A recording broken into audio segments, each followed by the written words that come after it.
चलिए, बीजेपी की इसी तरह की कुछ बातों को लेकर कभी जेडीयू नेता खफा हो गए थे, दोस्ती टूट गई थी। किशोर जी, क्या लगता नहीं है कि इस तरह से खुद का नुकसान किया जा रहा है? नियम कानून होते हैं युद्ध के भी, उनका तो कम से कम अनुपालन किया जाना चाहिए। नहीं, देखिए, मैं इसका एक सही व्यक्ति नहीं हूँ इसका जवाब देने के लिए। मैं समझता हूँ कि राजनीति में मर्यादा हमेशा होनी चाहिए जी। चाहे राजनीति किसी भी स्तर का हो, मर्यादा से ही राजनीति चलता है।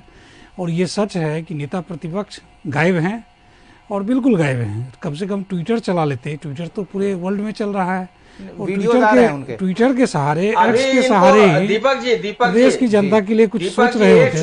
लेकिन अफसोस है,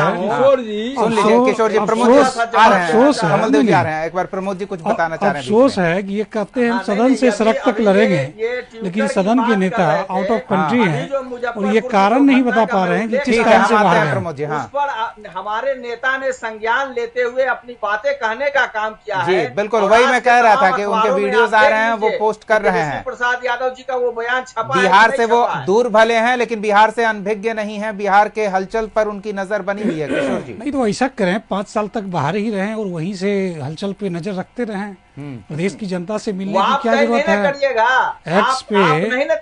एक्स पे एक्स्ट्रा ऑर्डिनरी एक्टिव होकर आप वहीं से हलचल का देखते रहिए।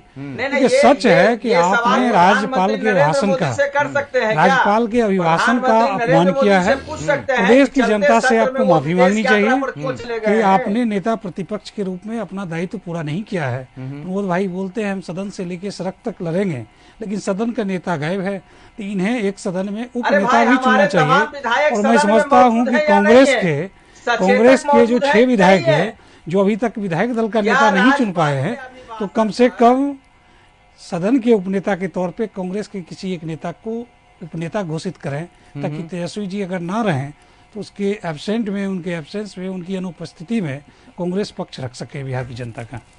मतलब आप खुद को दीपक जी